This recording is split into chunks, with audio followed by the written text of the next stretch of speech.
Well, hello again. So now you'll be viewing the last video on the topic of easements. So this particular video is dealing specifically on easement resulting by way of prescription. So how can you have an easement by way of prescription? I've created a video, another short clip video that will explain to you or summarize to you very quickly what does it mean by easement resulting by way of prescription. So it's come with no music, so I'll explain it to you. So essentially,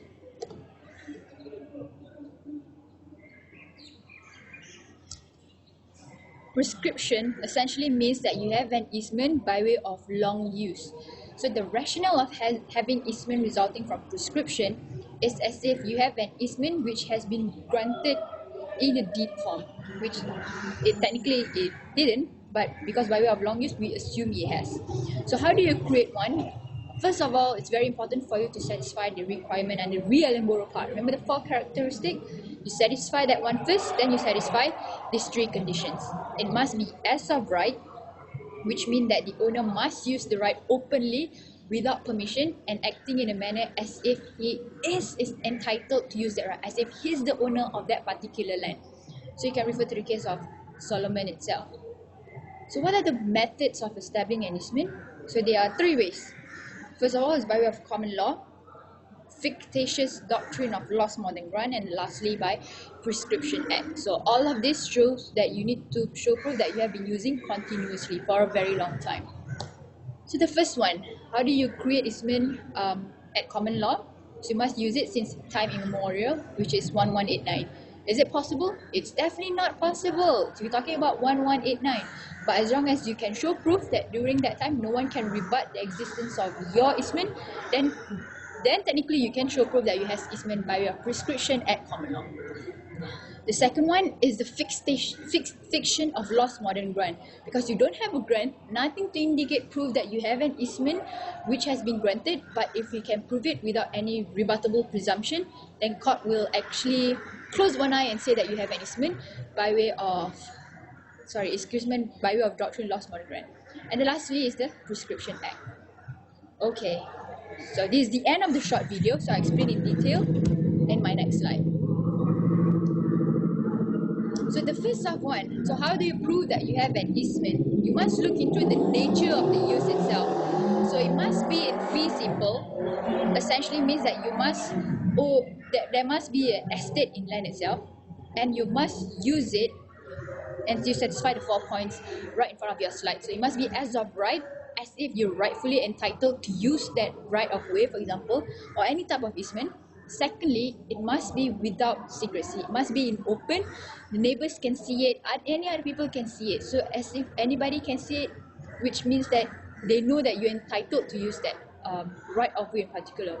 So you must use without force, must use without permission, because if you have consent, means that you have no easement.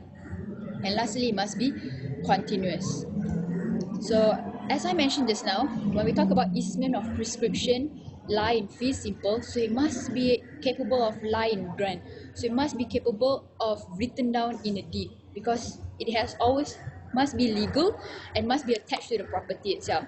Because if it incapable of forming subject matter of a grant, so means that you have no interest. So if you have no interest, means you only have a license. So second one, with regards to as of right, so you can quote the quote given in the case of Solomon and Mystery and Vintners. It says that use must be nec clamp, nec vi, and nec vicario, which highlighted all the points that I've mentioned just now. Must be used without secrecy, without force, and without permission. Because if you have obtained permission, means that you don't have right to use it. So if you do not have right, you're not entitled to claim that you have an easement. So a secret or hidden use also is not sufficient, because it implies that no grant can be presumed. Let's say, for example, if you're using the right of way at night time. So if you're using at night time, means you're using it secrecy. But what's the actual reason you're using it in secret? So why do you want to hide your right to use that particular right of way? Is it you trespassing on other people's property? So court will consider that one as well.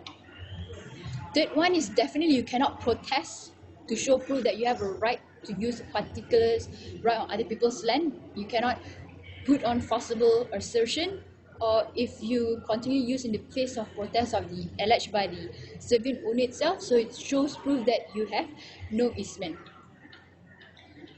And you must also prove without permission as well, because if it has consented, it will bar the prescriptive claim with regards to your easement. So you can also have a look in the case of London Terra Hotel and Kensington Close Hotel itself. So if you've been given permission, and if it's continuous after that, and you can prove that continued use is without secrecy, without permission, without force, then you can say that you have easement. Alright, so this is another example of easement by prescription. So I've highlighted the case of Hawke and Schiner. So in this case, court granted prescriptive easement. The right commences personally if you have been using it for a very long time. And the last point that you must prove is that your use of that particular right, the right that you're claiming to be an easement, must be continuous. So it's not necessarily you must use it every single time, every single minute, as long as there's no break in the chain within for a very long time, let's say 20 years, then court can say that you have easement by way of a prescription. Okay, so in the video also, I've also highlighted the methods whereby you can establish an easement. So the first one is prescription by common law. So what does it mean by prescription of common law? Sorry about that. So essentially means that you have right which has been granted since 1189. Means that you have your right since time immemorial, which is impossible for you to prove because now we're talking about 2016. But as long as at any period of time, at any year, let's say 16th century, 17th century, you can show proof that you have been using it continuously, then court will grant you an easement. So that's one method whereby you can establish easement by way of prescription. The second one is you can claim that you have a doctrine by way of lost modern grant. This essentially, a lot of people has been saying that this doctrine is actually a fiction doctrine. It's because you're saying that even though you don't have any grant at all, court will presume as if you have a grant. You can also claim that during a particular year, let's say in 19th century and 2000, year of 2000, you have been occupying a particular place for 20 years, but because of the fire, the grant got burned and lost. So as such, you cannot show proof, hard copy of the grant itself, but you can show proof that you have been using it for 20 years. So as such, court can say that you also have an easement by way of prescription. And lastly is the statutory prescription.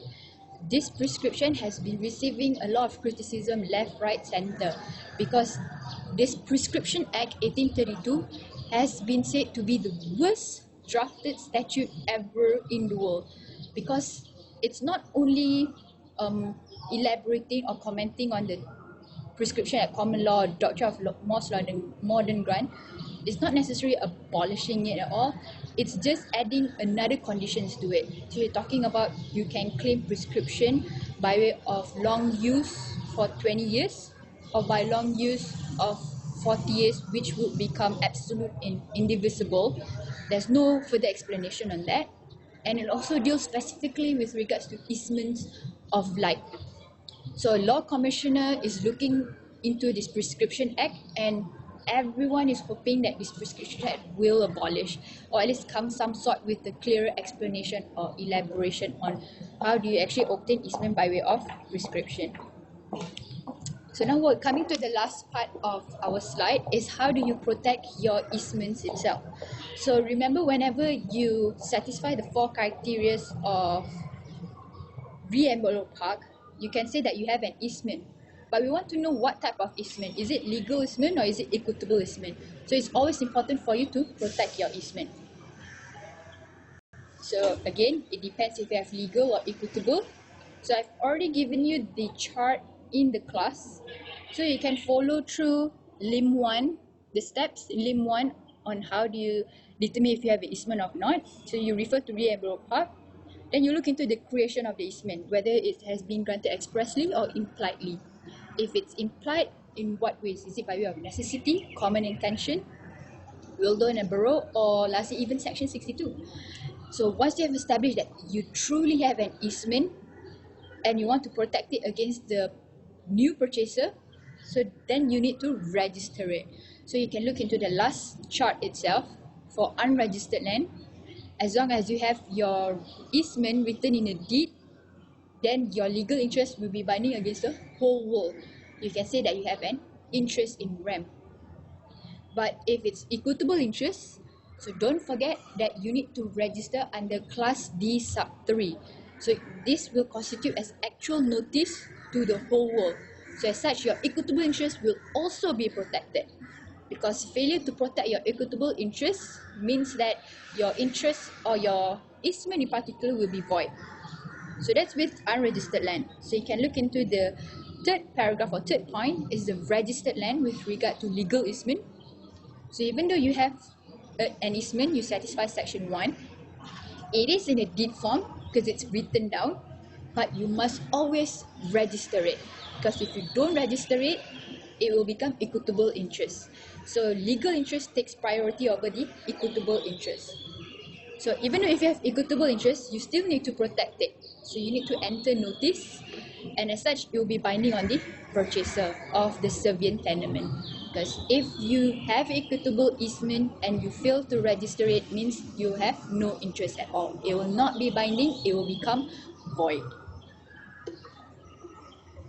Alright, so this is how you can create equitable easement. So it has to be written and signed by two parties, and you need to register it, because failure to register it, it cannot be regarded as easement at all. So lastly is with regards on how can you extinguish easements, there are a few ways. So the first one is, I've mentioned in the first video itself. So when you have servient dominant land and servient land, you have two people, but subsequently it becomes one person.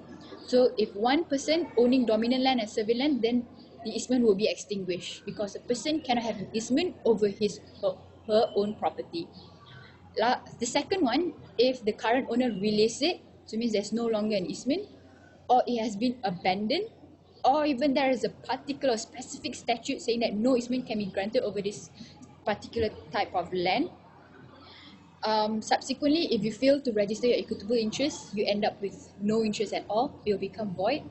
And lastly, when it no longer benefit the dominant land. Essentially, let's say if you're having easement with regards to a residential area, but the property has been converted to become a commercial area, or all the skyscrapers building. There's no point having a right of way, because there's no more house. It's all buildings.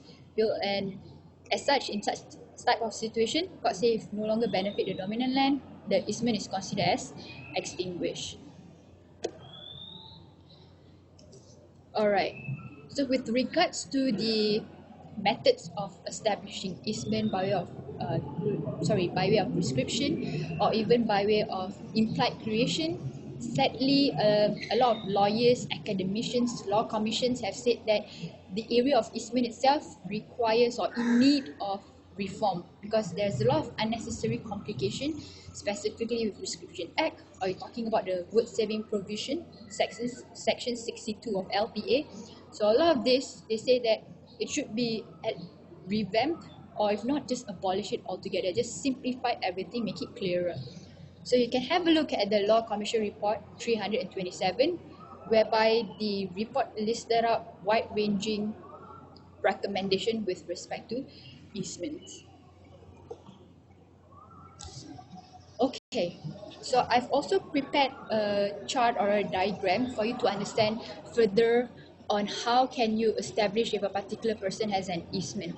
So some of you may think that there's too many things to absorb on the topic of easement itself. So you can just follow this diagram. So you start with Re-Ellenborough Park. You satisfy all the 4 criteria. If you don't, you miss out any of those. So it's very straightforward. You end up with no easement. Then you look into the manner in which it has been created. Is it by grant? Is it express? Is it implied?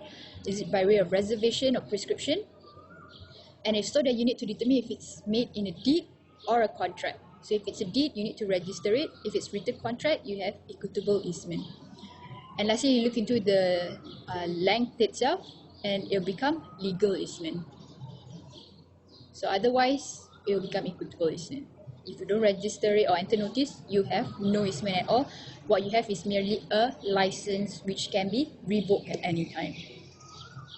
Okay, just to sum up everything, to make sure that you understand everything that have been recorded on times. So you can take a quiz. There's only 5 MCQs question. Basically, all those questions will be asking you on all the basic stuff. So try it. I'll look into the result. And if you're not sure, you can feel free to come and see me. I'll explain further in detail. All right, thank you.